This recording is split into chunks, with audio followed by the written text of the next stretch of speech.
Hey, welcome everybody. Time once again for OC Spotlight, the one show, maybe the only show that shows you the most incredible people doing the most amazing things. And today, well, this one's going to put a smile on your face, certainly puts a smile on my face. We've got a young filmmaker with us, fresh. He's here promoting his short, which is showing tonight at the Newport Beach Film Festival. Welcome, if you will. I guess we call you filmmaker, Ryan Saywitz. Is that correct? Yes, thank you so much for having me. This is awesome. Do you have a card yet that says filmmaker, or is that still an aspiration here? Still being worked on, yeah. Well, you are a student at USC's film school, which is the Harvard, the summa cum laude, the highest of the high. How did you get into USC Film School, and what's that experience been like? Because you're following in the heels of George Lucas and people like that. Yeah, it was, I remember the process of getting in so vividly. I remember making a short film, the whole application process. You had to write a scene, do all the supplemental essays. It was a pretty grueling process for a couple months, but super grateful to have gotten in. The program's been amazing. Working with some amazing people that I know I'll be working with out of school. Yeah, I'll bet. Well, that's the key. It isn't just learning how to do it. It's learning to navigate their world, because so much of it is, I was an entertainment publicist, full disclosure, 100 million years ago. And it is based on, I think it's based on three things. It's based on talent, clearly. It's based on connections, and a little bit of luck falls in there. So you're lucky enough to be in a film festival. Is this your first film festival? This is my first film festival, yes. I've been going to the Newport Beach Film Festival just as a viewer for years now, but actually being in it is, it's been amazing. Because you're a local kid. You grew up here in Right. Newport Beach. Yeah, exactly. What's it like? Oh, you haven't seen it yet, but to see your film on the big screen. Well, I have seen it on the big screen at my school. They did a screening about a year ago, so that was awesome. But that, again, was like kind of a school thing. So everyone, and everybody's cheering, yay! That was kind of part of the class that I made this film for. But to see it where people are actually just, the average person is like, I want to buy tickets and I want to go see this. I want to go out of my way to see this. People are paying money to come see this. They're not getting in for free here. So tell those who are uninitiated, we're mostly a business channel here, what is a short film? How does it differentiate from a film I go see every weekend at the movie theater here? Well, a short film is, by definition, a short film. Obviously it's so, in many ways it's more difficult than making a feature film, because you have to cram a story into such a shorter runtime. Like 6 minutes or under 10 minutes, 5 minutes or something here. Right. How do you go through the whole arc of a story, beginning, middle, and end in 5 minutes? Well, oftentimes what short films do is they kind of leave it open-ended, because you almost can't, a lot of times can't fit every story beat, beginning, middle, and end in a short film. So yeah, it's definitely a challenge for my film. It's about 6 minutes. I made it as part of a class project where the runtime had to be 6 minutes. Okay. And so that definitely, provided a lot of challenges in and of itself, but it taught me a great lesson of how, getting something done is better than, perfecting it. It's better than nothing. And then it's better than perfecting it for years and years and years. And then eventually you get to the point where you're like, spent so much time on this and it's still not done. Exactly. So, all right. Well, yours is done. It got in the can. It was selected. I'm told by Greg Schwenk, who has been putting on this festival for 26 years, it's a real coup to even get selected. There are thousands and thousands of shorts that get submitted. What was it like getting your film in there? You just send it in and sit back and wait? And what was it like when they said yes? That's exactly the game. Yeah, you just submit it and then you sit back and wait. And hearing the response back yes was surreal, because I submitted it.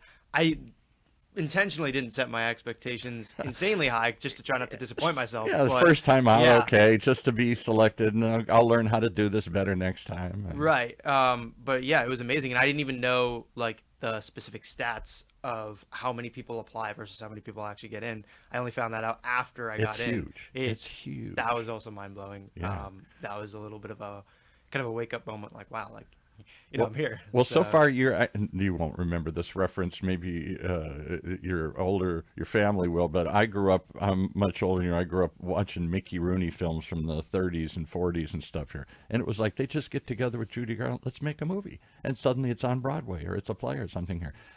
Has it been that charmed for you? Suddenly you're into film school and suddenly you send things out. Is this going to be the pattern for the whole rest of your career here? Just one I after would another? certainly hope so.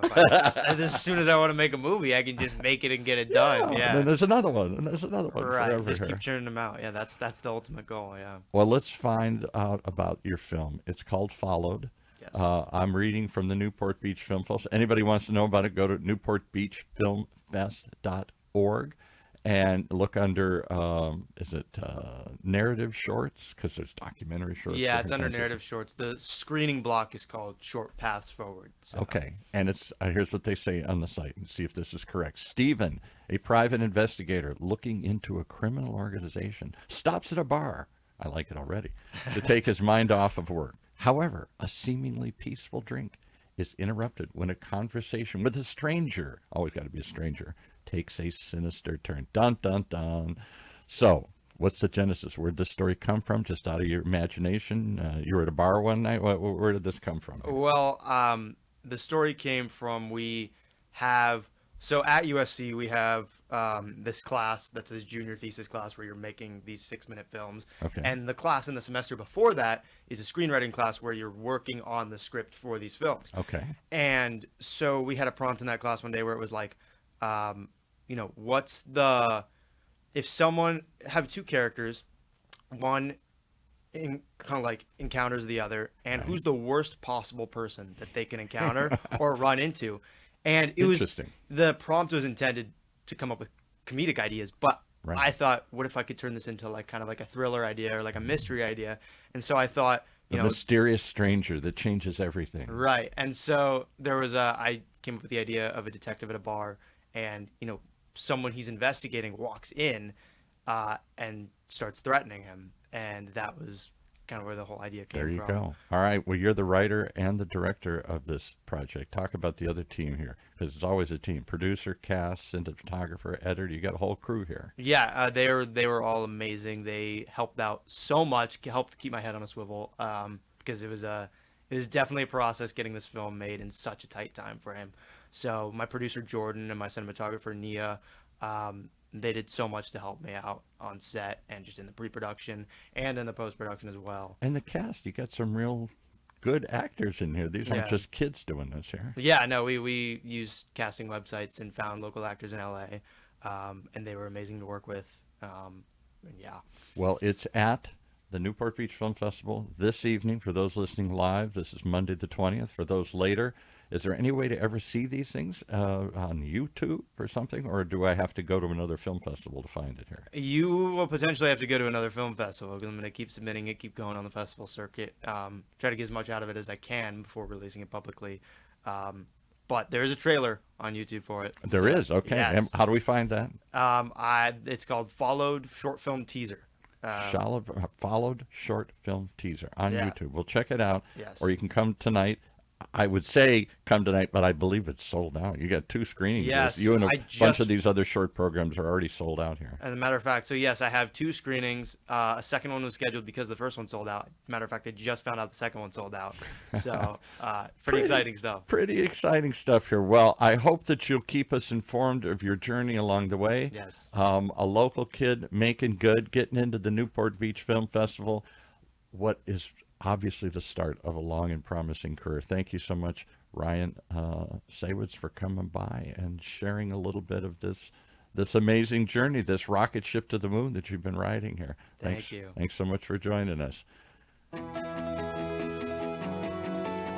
Well, there you have it. Another reason to tune in each and every time as we find the most incredible people doing the most amazing thing right here in your own backyard, right here in Orange County's only community radio station, OC Talk Radio. Streaming live from our studios here at the University of California, Irvine's Beale Applied Innovation Center.